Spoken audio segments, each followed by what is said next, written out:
द्वार पर सजाइबा कि ना नारद फारद हमार बेटी बौरा के घर जाई बौरा के घरे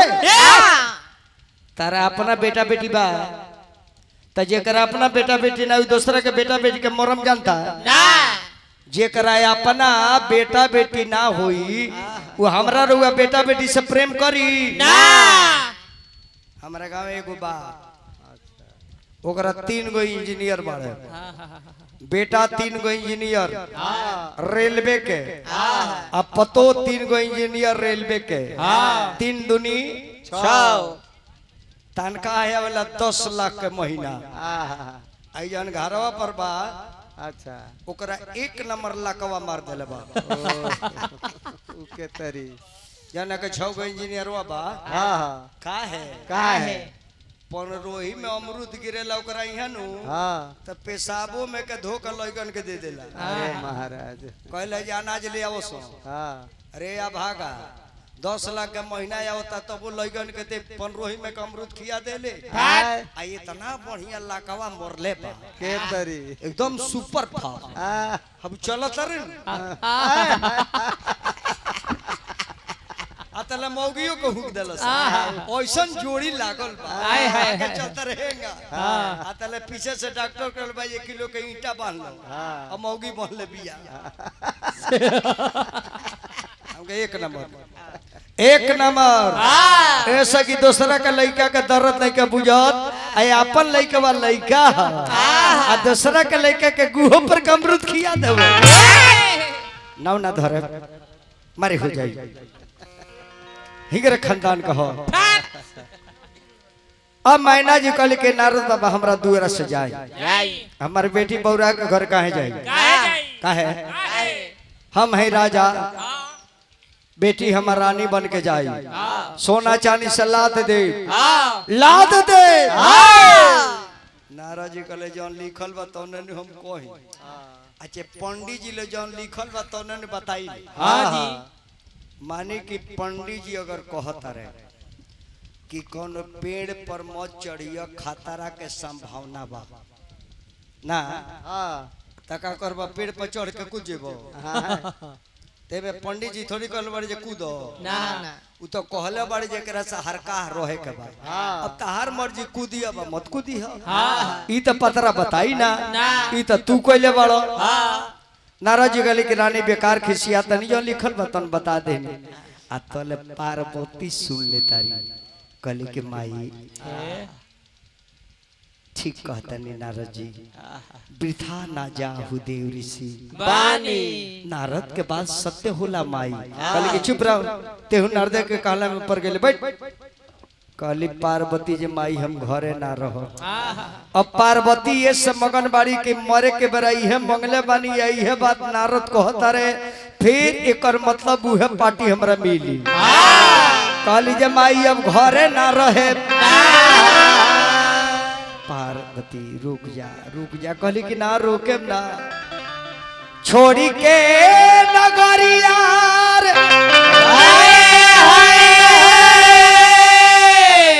अरे चलाली धियारिया से अरे गिर लागल मैना जी के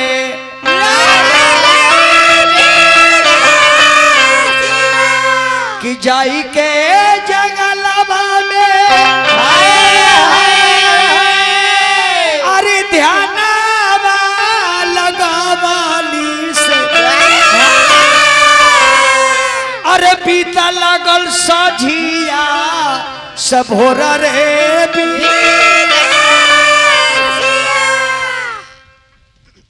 माता रानी जंगल में जाके शिव जी के ध्यान धैली कि नारद जी कहले बड़े कि बौरा से बियाह हुई एकर मतलब कि अपना बौरहू के खोजे ना तले घर जाएब ना कि मनवा में धैली बाड़ी अरे शिव के ध्यान हो पूजली गौरा बेरी ककया हवान हो पूजली गौरा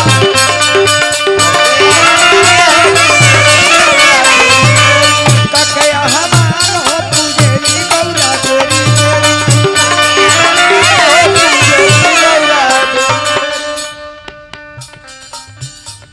गईली आ कैली का बनवा में गईली ध्याना वालो गवली 12 वर्ष ले गौरा पताई जमवली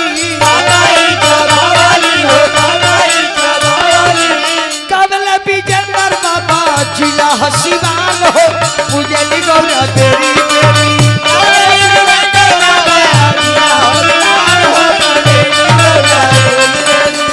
अरे कके आह्वान हो पूजली गौरा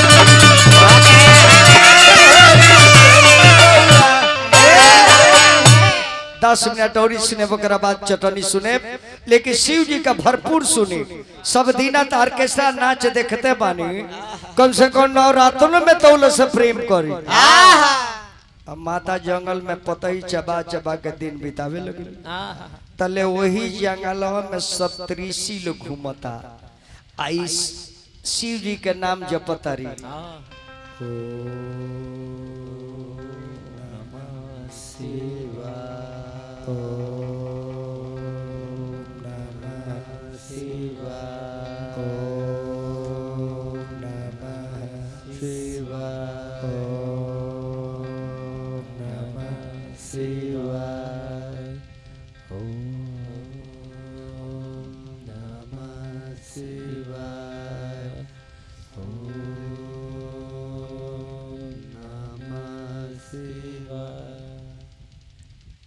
देवी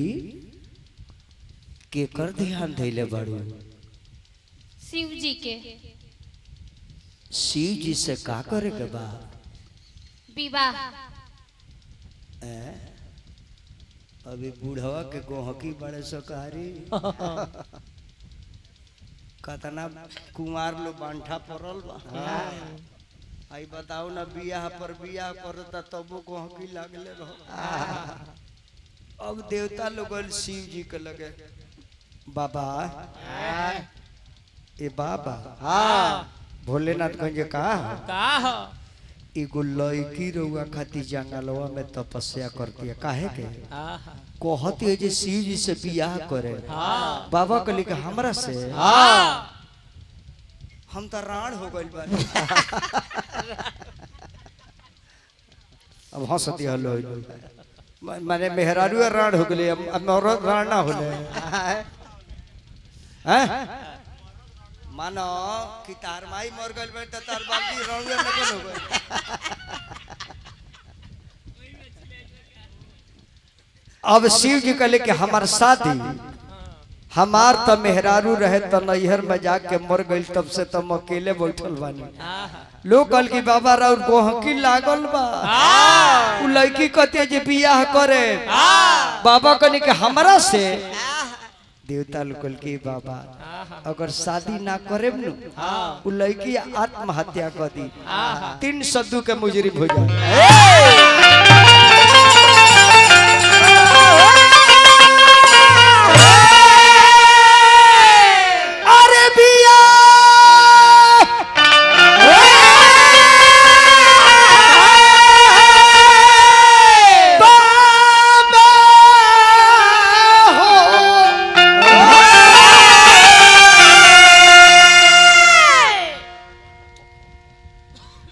मैं को बोलता रहूं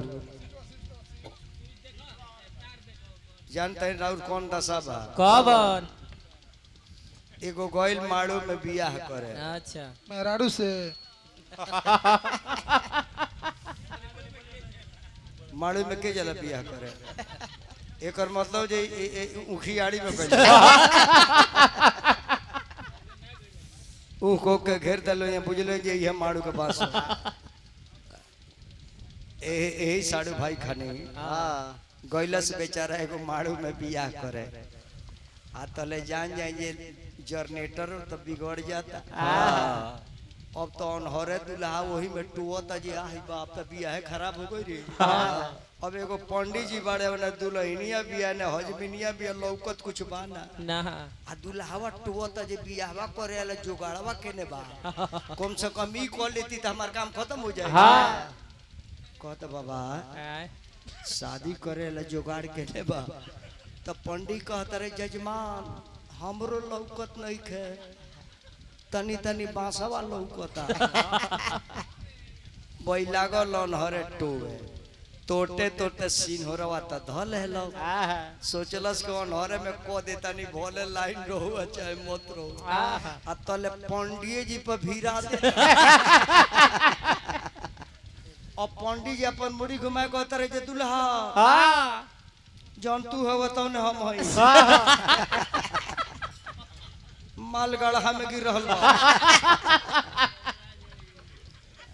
तनी औरी दहिने चल जा आ तले दहिनवारी होता तले हजमी हे दुल्हा तो कहते नाती हम हई आ तले हुए मड़ौआ में हथियार रहली सोकरा सूढ़े पर मार देता उहे हाल बा उहे हाल बा फिर हमरा राकेश जी मुकेश जी फिर कार पैदल अपने बबुआ के शुभकामना बा हेलो हेलो अभी मन कर तो माइक लगे नहीं खबुलत बड़ी दूर बोलत आई हे मैं बोलवाई तो तनी हमरा सुनाई तो महाराज अब बाबा कहने के ठीक बा अरे वो लोग कहता नहीं तो हम शादी करो करे लेकिन वो लड़की के वो लोग परीक्षा ली पहले जाके जांची लो जे साचो चाहतिया आके के कहला में पड़ल बिया देवता लोग कहले कि बाबा विश्वास केंगा करे अत जाके हमार खिलाफ बोले के बाद हमार बड़ाई नहीं करे के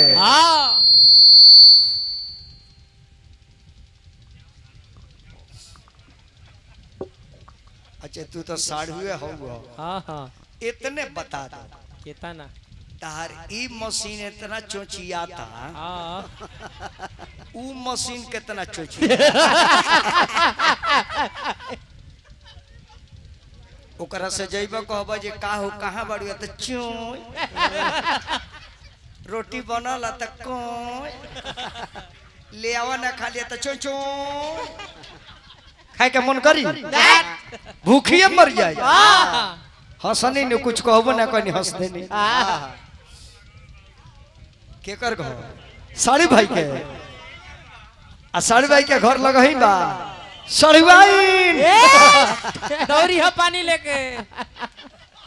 तू बक्सा अपन खोलबा तले पार्टी बहका के चली भाई लेके बड़ी दिलदार बनी भगवान हुआ के निरोग रखी वाह अब भोलेनाथ कहने की जाकर वो शिकायत करी करी काहे कि इतना जान ले गुड्डू बाबू अगर समर्थक के पता करे के होखे न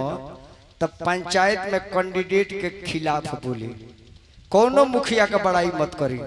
तब रउआ बुझाई जे ओरिजिनल वोट के करबा ओकर बड़ाई कइले त पता ना लगी ई कहे के परी मैं फलानवा के वोट काहे के दे बोले बेईमान हवन लुटेरा हवन सब खा जे है लूट ली है तले कौन लड़का के दे कम बोलो इनका के तनी बनबो सरे पूजा जी वो वोट गारंटी बा आ बड़ाई करबा जे राजा हवन महाराजा हवन धनी कवन टाटा हवन बिला त लोग जी ओकरे पार्टी में हां जय हो हुए आओ दीना ना ऐसे कभी भी शिकायत करी बड़ाई कर में मत करो तब भोलेनाथ के मेहरारू के गोल के गइलो देवता लोग ये चले के बियाह काटल जा चले के जय हो भैया की जय पंचानन बाबू हमार हाँ यहाँ के साढ़ू लागे ई ओरिजिनल साढ़ू हाई तो अभी तत्काल साढ़ू अच्छा वो आइल बड़ी ना आइल बड़ी है ना सब मोहकता बा पार्वती के लगे देवता लोग बियाह काटे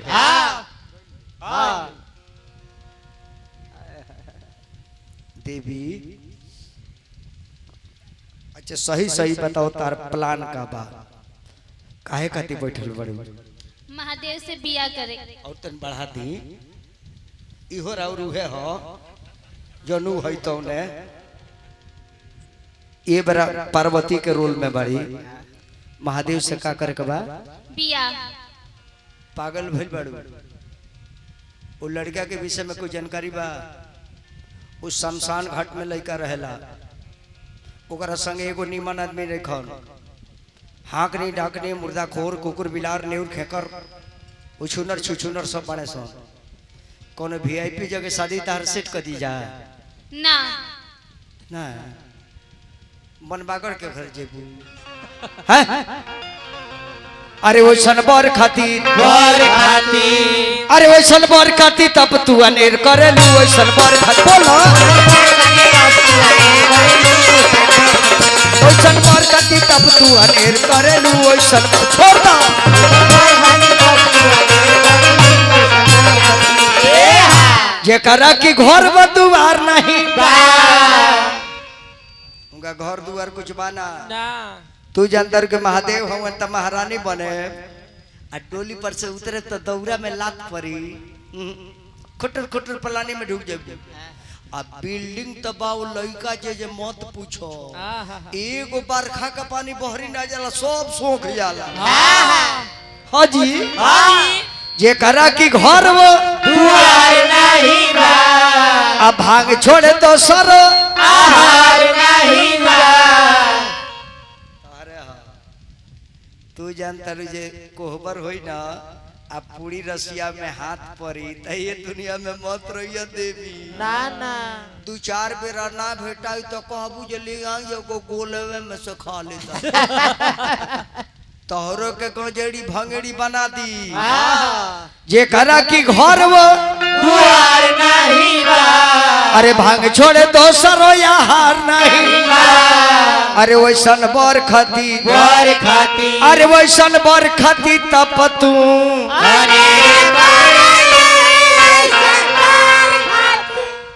मान जा तरु ना माने ये भाई इकावना खापड़ा में जामल बिया रे नी मन बात कहते तो गुड़ेर कथा कथिया ना मन तो सुन ले एगो बात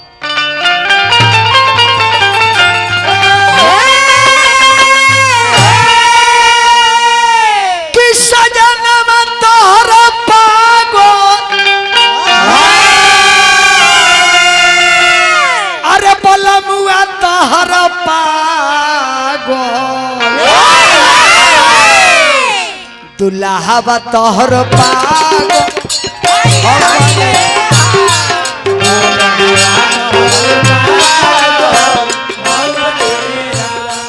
बलमुआ तोहर पागल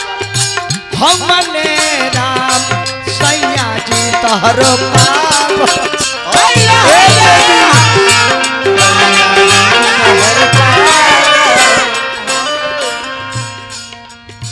हमन पगला राजा पियत रात दिन गाजा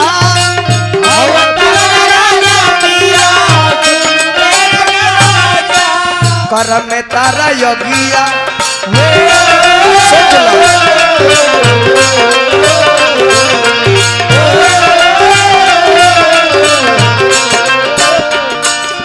करम में तारा योगिया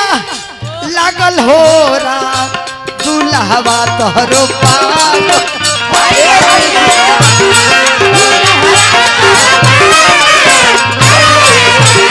बलमुआ तोहरो पागल हमने